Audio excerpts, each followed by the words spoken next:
Good morning student. मी प्राध्यापक S कोळी. आज मी तुम्हाला आर्थिक वृद्धी म्हणजे काय, आर्थिक वृद्धीचे निर्देशक म्हणजेच आर्थिक वृद्धीचं मोजमाप कसं केलं जातं याचा आपण इथं आढावा घेणार आहोत. मागच्या तासाला विद्यार्थी मित्रांनो आपण आर्थिक विकास म्हणजे काय, आर्थिक विकास मोजण्याच्या पद्धती याचा अभ्यास केला. त्यानंतर पुढचा एक महत्त्वाचा घटक म्हणजे आर्थिक वृद्धी आणि आर्थिक वृद्धीचे निर्देशक किंवा मोजण्याच्या पद्धती. सर्वप्रथम आपण आर्थिक वृद्धी म्हणजे काय हे प्रथम समजून घेऊया. विद्यार्थी मित्रांनो, आर्थिक विकास आणि आर्थिक वृद्धी बऱ्याच वेळा दैनंदिन जीवनात समान अर्थाने वापरले जातात. परंतु आर्थिक विकास आणि आर्थिक वृद्धी या दोन्ही संकल्पनेमध्ये फरक आहे. विशेष म्हणजे प्राध्यापक लेविस, नंतर आपल्याला सांगता येईल मेयर म्हणा, बॉल्डविन, हे जे अर्थशास्त्रज्ञ आहेत ते अर्थशास्त्रज्ञ आर्थिक विकास आणि आर्थिक वृद्धी एकाच अर्थाने वापरतात किंवा आर्थिक विकास हाच आर्थिक वृद्धी आहे असं ते प्राध्यापक मेयर म्हणा, बॉल्डविन म्हणा, लेविस म्हणा हे अर्थज्ञ म्हणतात. आणि या उलट प्राध्यापक शुम्पीटर, नंतर प्राध्यापक एडिसन, जे के मेहता हे आर्थिक विकास आणि आर्थिक वृद्धी या दोन्ही संकल्पनेमध्ये फरक आहे असं त्यांनी सांगितलेले. म्हणजे थोडक्यात सांगायचं म्हणजे काय की आर्थिक विकास आणि आर्थिक वृद्धी या दोन्ही संकल्पना समान नाहीत, त्या दोन्ही संकल्पनेमध्ये काय फरक आहे. मग मागच्या तासाला आपण आर्थिक विकास म्हणजे काय हे समजून घेतलेले. आज आपण आर्थिक वृद्धी म्हणजे काय हे समजून घेणार आहोत. आता आर्थिक वृद्धीच्या संदर्भात अनेक अर्थशास्त्रज्ञांनी अनेक व्याख्या सांगितलेल्या आहेत. त्यापैकी आपण काही महत्त्वाच्या व्याख्याचा इथं आढावा घेणार आहोत. त्यापैकी पहिली व्याख्या आर्थिक वृद्धी म्हणजे काय या संदर्भात प्राध्यापक किंडल ब्रजर यांनी पहिली व्याख्या सांगितलेली आहे. त्यांनी व्याख्या काय सांगितली बघा विद्यार्थी मित्रांनो, आर्थिक वृद्धी म्हणजे अधिक उत्पादन होय. बघा अतिशय सोपी व्याख्या सांगितलेली. आर्थिक वृद्धी म्हणजे अधिक उत्पादन होय, म्हणजे त्या संबंधित देशात विविध क्षेत्रात किंवा सर्व क्षेत्रात उत्पादनात जर मोठ्या प्रमाणात वाढ घडून येत असेल तर किंडल ब्रजर त्याला आर्थिक वृद्धी असं म्हणतात. म्हणून त्यांनी आर्थिक वृद्धीची व्याख्या काय सांगितली विद्यार्थी मित्रांनो, आर्थिक वृद्धी म्हणजे अधिक उत्पादन होय. म्हणजे किंडल ब्रजरनी आर्थिक वृद्धीची व्याख्या सांगत असताना त्यांनी उत्पादनावर भर देऊन त्यांनी व्याख्या सांगितली आणि ती उत्पादनात प्रचंड प्रमाणात जे काही वाढ होतं त्या वाढीलाच त्यांनी आर्थिक वृद्धी असं म्हटलेले. ही झाली पहिली व्याख्या. विद्यार्थी मित्रांनो आपल्याला दुसरी व्याख्या सांगता येईल प्राध्यापक एडिसन. प्राध्यापक एडिसन नावाच्या अर्थशास्त्रज्ञांनी सुद्धा आर्थिक वृद्धी कशाला म्हणायचं हे त्यांनी सांगितलेले. त्यांनी काय सांगितलं बघा की विकसित देशांमध्ये उत्पन्नात वाढ करण्यासाठी जे प्रयत्न केले जातात त्याला आर्थिक वृद्धी असे म्हणतात असं प्राध्यापक एडिसन यांनी सांगितलं. बघा विद्यार्थी मित्रांनो, प्राध्यापक एडिसन यांनी काय म्हटलेलं आहे की विकसित देशामध्ये उत्पन्नात वाढ घडवून आणण्यासाठी जे प्रयत्न केले जातात त्या प्रयत्नाला आर्थिक वृद्धी असे म्हणतात असं या प्राध्यापक एडिसनला म्हणायचं आहे. म्हणजे आता या ठिकाणी प्राध्यापक एडिसननी इथं देशाचा उल्लेख केलेला आहे. म्हणजे आपण बघितलं की संपूर्ण जगाची जी विभागणी आहे अविकसित, विकसनशील आणि विकसित असं आपण 3 भागात केलेले आहे. या 3 विभागात जी देशाची विभागणी केलेली आहे त्यापैकी प्राध्यापक एडिसननी फक्त विकसित देशाचाच विचार केलेला आहे. म्हणजे प्राध्यापक एडिसनला असं म्हणायचं आहे की विकसित देशामध्ये जे काय बदल घडून येतात किंवा त्यांच्या उत्पन्नात वाढ घडून आणण्यासाठी जे काही प्रयत्न केले जातात त्या प्रयत्नालाच काय म्हणतात, आर्थिक वृद्धी म्हणतात असं या प्राध्यापक एडिसननी सांगितले. म्हणजे या ठिकाणी आर्थिक वृद्धीची व्याख्या सांगत असताना प्राध्यापक एडिसननी विकसित देशाचा उल्लेख करण्याबरोबरच त्या देशामध्ये उत्पन्न वाढ करण्यासाठी जे काही प्रयत्न केले जातात त्या प्रयत्नावर त्यांनी भर देऊन ही व्याख्या सांगण्याचा प्रयत्न केलेला आहे. त्यानंतर तिसरी व्याख्या प्राध्यापक जे के मेहता या अर्थशास्त्रज्ञांनी आर्थिक वृद्धी कशाला म्हणायचं हे त्यांनी सांगितलेलं आहे. त्यांनी सुद्धा बघा व्याख्या काय सांगितली की दीर्घकाळात अर्थव्यवस्थेत घडून येणारे संख्यात्मक स्वरूपाचे बदल. दीर्घकाळात अर्थव्यवस्थेत घडून येणारे संख्यात्मक स्वरूपाचे बदल म्हणजेच काय, आर्थिक वृद्धी होय, असं जे के मेहता यांनी सांगितलेले. विद्यार्थी मित्रांनो, या ठिकाणी संख्यात्मक बदल एवढाच त्यांनी हा घटक लक्षात घेतलेले. म्हणजे दीर्घकाळात अर्थव्यवस्थेमध्ये जे संख्यात्मक बदल घडून येत असतात, त्या संख्यात्मक बदलाला जे के मेहतांनी आर्थिक वृद्धी असं म्हटलेले. थोडक्यात सांगायचं म्हणजे जे विकसित देश असतात त्या विकसित देशांचा वस्तूंचा गुणात्मक बदल घडून आलेला असतो. वस्तूंची त्यांनी गुणवत्ता घडून आणलेली असते. त्यांच्या वस्तू दर्जेदार असतात, फक्त त्या वस्तूमध्ये ते काय करतात, संख्यात्मक वाढ घडवून आणतात. म्हणून जे के मेहतांनी आर्थिक वृद्धीची व्याख्या सांगत असताना त्यांनी अशा प्रकारे व्याख्या सांगितली की दीर्घकाळात अर्थव्यवस्थेत संख्यात्मक स्वरूपाचे जे काही बदल घडून येतात त्या बदलाला आर्थिक वृद्धी असे म्हणतात. म्हणजे अशा प्रकारे आर्थिक वृद्धी कशाला म्हणायचं या संदर्भात प्राध्यापक किंडल बर्जर, प्राध्यापक एडिसन, प्राध्यापक जे के मेहता या अर्थतज्ञांनी अतिशय सोप्या व्याख्या सांगितलेल्या आहेत. म्हणजे या सगळ्या अर्थतज्ञांच्या व्याख्या जर लक्षात घेतल्या, या सगळ्या व्याख्येतून जर आपण निष्कर्ष काढायचा प्रयत्न केला तर विकसित देशामध्ये जे काही बदल घडून येतात त्या बदलाला आपण आर्थिक वृद्धी असं म्हणू शकतो. म्हणजे आर्थिक वृद्धीची जी संकल्पना आहे ती संकल्पना विकसित देशाशी संबंधित आहे असं आपणाला या व्याख्येच्या शेवटी सांगता येईल. आता आपण पुढचा आपला घटक बघूया, आर्थिक वृद्धीचे निर्देशक. ज्याप्रमाणे आर्थिक विकासाचं मोजमाप केलं जातं त्याचप्रमाणे आर्थिक वृद्धीचं सुद्धा काय मोजमाप केलं जातं. प्राध्यापक सायमन कुझनेट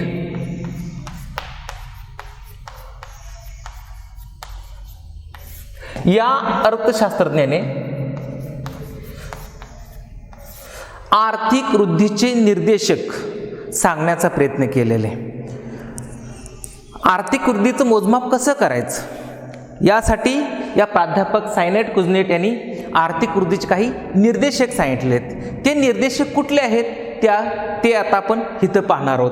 आता आर्थिक वृद्धीचं पहिलं जे निर्देशक आहे ते पहिलं निर्देशक सांगता येईल उच्च दराने लोकसंख्या व दरडोई उत्पन्नात होणारी वाढ. उच्च दराने लोकसंख्या व दरडोई उत्पन्नातील वाढ हे आर्थिक वृद्धीचं सर्वश्रेष्ठ निर्देशक समजलं जातं. विद्यार्थी मित्रांनो, 18व्या आणि 19व्या शतकात विकसित देशामध्ये दरडोई उत्पन्नात वाढ होण्याबरोबरच त्या देशामध्ये लोकसंख्येमध्ये मोठ्या प्रमाणात वाढ घडून येत होती. म्हणून दरडोई उत्पन्नात वाढ आणि लोकसंख्येत होणारी वाढ हे दोन घटक लक्षात घेऊन या ठिकाणी आर्थिक वृद्धीचं मोजमाप करण्याचा प्रयत्न केलेले. मी आत्ता सांगितल्याप्रमाणे 18व्या आणि 19व्या शतकामध्ये जे विकसित देश आहेत त्या विकसित देशामध्ये दरडोई उत्पन्नाच्या वाढीबरोबर लोकसंख्येमध्ये सुद्धा मोठ्या प्रमाणात वाढ घडून येत होती. विशेषतः म्हणजे अमेरिका, कॅनडा यासारख्या विकसित देशामध्ये दरडोई उत्पन्नातील वाढीबरोबरच लोकसंख्येमध्ये मोठ्या प्रमाणात वाढ घडून येत होती. प्रामुख्याने जर सांगायचं झाल्यास विद्यार्थी मित्रांनो की या देशामध्ये जी लोकसंख्या वाढीचा जो दर होता त्या लोकसंख्येच्या वाढीच्या दराच्या दुप्पट दरडोई उत्पन्नात वाढ घडून येत होती आणि त्याच्या तिप्पट एकूण उत्पन्नात वाढ घडून येत होतं. म्हणजे सांगायचं म्हणजे काय विद्यार्थी मित्रांनो की जेवढं राष्ट्र उत्पन्नात वाढ होते तेवढंच दरडोई उत्पन्नात वाढ होत नाही. कारण जेव्हा राष्ट्र उत्पन्नात वाढ होत असते तेव्हा लोकसंख्या काय करत असते, हे वाढतं राष्ट्रीय उत्पन्न खाऊन टाकत असतं. म्हणजे राष्ट्र उत्पन्न जेवढी वाढ झालेली आहे तेवढंच काय दरडोई उत्पन्नात वाढ होत नाही. म्हणून इथं लोकसंख्येच्या वाढीपेक्षा दुपटीने दरडोई उत्पन्नात वाढ होत होतं आणि तिपटीने एकूण उत्पन्नात वाढ घडून येत होतं. म्हणून दरडोई उत्पन्नातील वाढ आणि उच्च दराने लोकसंख्येत होणारी वाढ हे दोन घटक लक्षात घेऊन इथं आर्थिक वृद्धीचं मोजमाप करण्याचा प्रयत्न केलेला आहे. म्हणून उच्च दराने लोकसंख्या व दरडोई उत्पन्नातील वाढ हे आर्थिक वृद्धीचे एक महत्त्वाचं निर्देशक आहे असं आपल्याला सांगता येईल. अशा प्रकारे हे आर्थिक वृद्धीचं पहिलं निर्देशक आहे. आता आपल्याला दुसरं आर्थिक वृद्धीचं दुसरं महत्त्वाचं निर्देशक आपल्याला सांगता येईल रचनात्मक परिवर्तन. विद्यार्थी मित्रांनो, रचनात्मक परिवर्तनाला रचनात्मक बदल सुद्धा म्हणतात.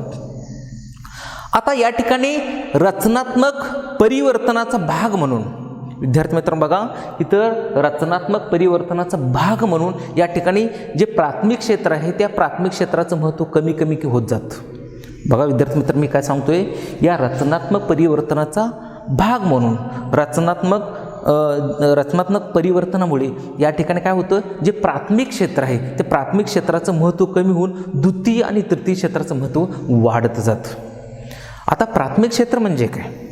आता प्राथमिक क्षेत्र म्हणजे त्यामध्ये शेती, जंगल, खाण व्यवसाय, मत्स्य व्यवसाय यांचा समावेश या प्राथमिक क्षेत्रामध्ये होत असतो. या क्षेत्राचं काय होतं विद्यार्थी मित्रांनो, त्याचं महत्त्व कमी होतं आणि द्वितीय आणि तृतीय क्षेत्राचं महत्त्व वाढत जातं. मग आता द्वितीय आणि तृतीय क्षेत्र म्हणजे कुठले, तर त्या आता द्वितीय क्षेत्रामध्ये जर बघितलं तर कारखानदारी, बांधकाम याचा समावेश होतो आणि तृतीय क्षेत्रामध्ये सेवा क्षेत्राचा समावेश होतो. बँक सेवा, विमा सेवा, जहाज सेवा, वाहतूक सेवा यासारख्या ज्या सेवा आहेत त्यांचा तृतीय क्षेत्रामध्ये समावेश होतो. म्हणजे इथं रचनात्मक परिवर्तनाचा भाग म्हणून इथं प्राथमिक क्षेत्राचं महत्त्व कमी होऊन द्वितीय तृतीय क्षेत्राचं महत्त्व वाढत जातं आणि त्याचा परिणाम म्हणून राष्ट्रीय उत्पन्नात प्राथमिक क्षेत्राचा जो काही वाटा असतो तो वाटा काय होतो, हळूहळू कमी होतो आणि या द्वितीय आणि तृतीय क्षेत्राचा जो वाटा आहे तो राष्ट्रीय उत्पन्नात वाढतो.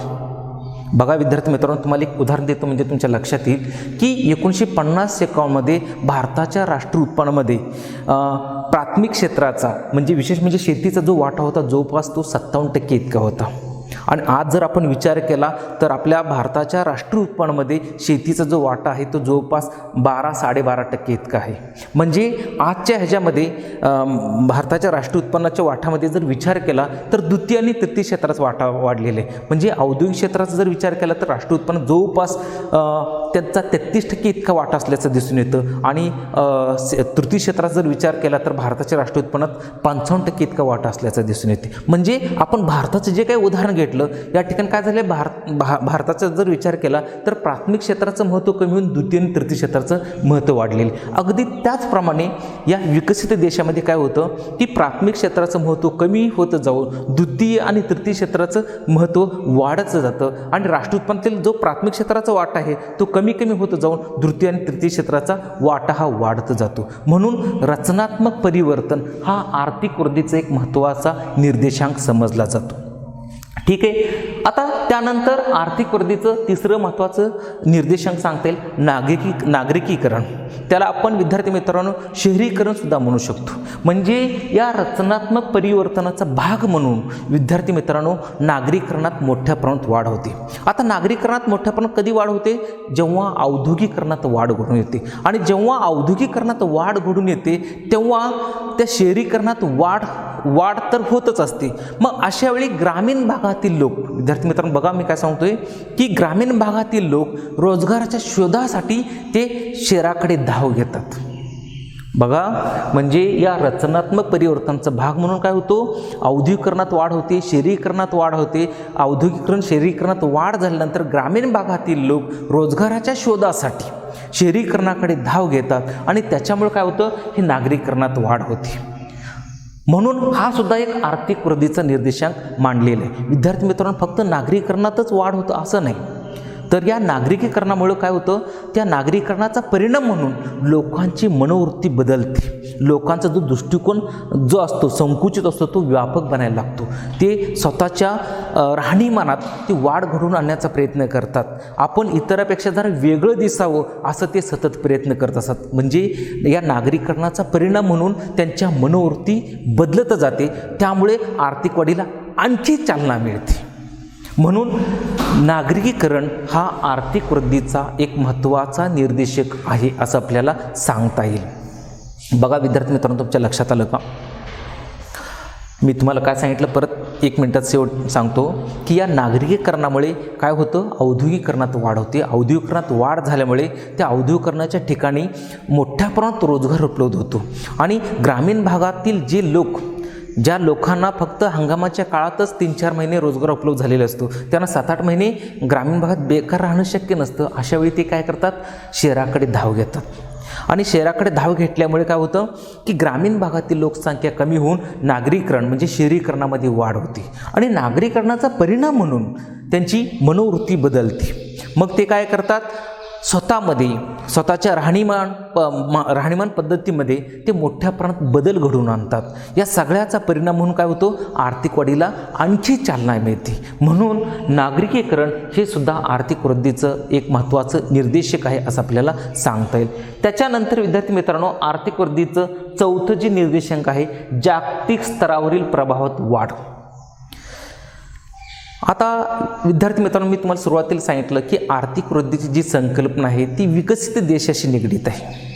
आता या देशामध्ये मोठ्या प्रमाणात त्यांचा विकास झालेला असतो। अशा वेळी त्यांची ही आर्थिक वाढ, आर्थिक वृद्धी ही कायमस्वरूपी ठेवण्यासाठी, त्यामध्ये खंड पडू नये म्हणून हे काय करतात, जे अविकसित देश आहेत, विकसनशील देश आहेत, अशा देशांना ते कच्चा माल, यंत्रसामुग्री, भांडवली वस्तू, बहुराष्ट्र कंपन्या याच्या माध्यमातून जे अविकसित विकसनशील देश आहेत त्यांच्यावर हे विकसित देश काय करतात, प्रभाव पाडवण्याचा प्रयत्न करतात। म्हणजे एक प्रकारे हे जे विकसित देश असतात ते विकसित देश काय करतात, जागतिक स्तरावर आपला प्रभाव कसा वाढेल या दृष्टीने प्रयत्न करतात आणि अशा प्रकारे जागतिक स्तरावर प्रभाव पाडून ते काय करतात, त्यांच्या आर्थिक वाढीला प्रोत्साहन, उत्तेजन द्यायचा प्रयत्न करतात। बघा विद्यार्थी मित्रांनो, काय सांगतो की हे जे विकसित देश असतात या विकसित देशामध्ये मोठ्या प्रमाणात विकास घडून आलेला असतो।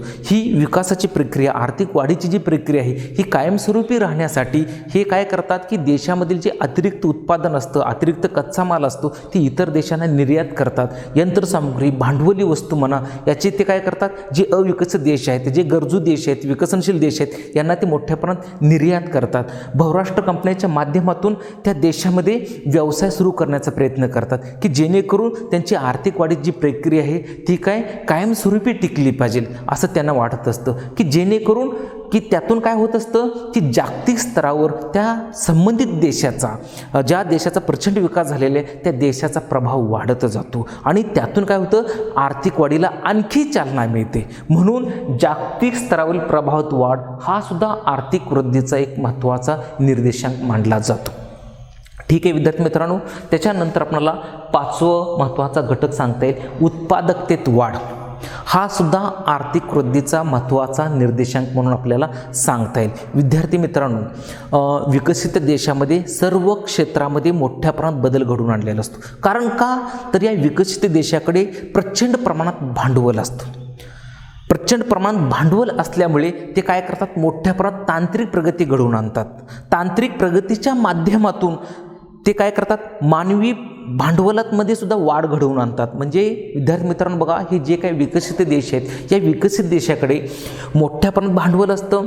मोठ्या प्रमाणात भांडवलाचा उपयोग करून ते तांत्रिक प्रगती घडवून आणतात। नवनवीन उत्पादन तंत्रे, आधुनिक उत्पादन तंत्राची ते निर्मिती करतात। मानवी भांडवल जे आहे ते मानवी भांडवलामध्ये ते वाढ घडवून आणतात। या सगळ्या गोष्टीचा परिणाम म्हणून काय होते, कार्यक्षमतेत वाढ होते आणि कार्यक्षमतेत वाढ झाल्यामुळे काय होतं, उत्पादकतेत वाढ होते आणि उत्पादकतेत वाढ झाल्यामुळे त्या देशाच्या आर्थिक वृद्धीत काय होते, वाढ घडून येते। बघा विद्यार्थी मित्रांनो, की आपण अमेरिकासारखा देश घेतो किंवा जपान, जर्मनी, इंग्लंड सारखे देश घेतो, या देशाकडे प्रचंड प्रमाणात भांडवल आहे। प्रचंड प्रमाणात या देशाने काय केलेले आहे, तांत्रिक प्रगती केलेली आहे। तांत्रिक प्रगती करण्याबरोबरच त्यांनी मानवी भांडवलाचा विकास करण्याचा सुद्धा त्यांनी प्रयत्न केलेले आहे। मग या सगळ्या गोष्टीमुळे काय झालेले, त्यांची कार्यक्षमता मोठ्या प्रमाणात वाढलेली। मग फक्त कार्यक्षमताच वाढली नाही तर त्या कार्यक्षमतेमुळे काय झालं, उत्पादकतेत मोठ्या प्रमाणात वाढ घडून आली। उत्पादकतेत मोठ्या प्रमाणात वाढ घडून आल्यामुळं काय झालं, त्यांच्या आर्थिक वाढीला आणखी चालना मिळालेली। म्हणून उत्पादकतेतील वाढ हे सुद्धा आर्थिक वृद्धीचं महत्त्वाचं निर्देशांक समजलं जातं। त्यानंतर शेवटचं आर्थिक वृद्धीचं निर्देशांक सांगता येईल, उत्पादन घटकांचे स्थलांतर।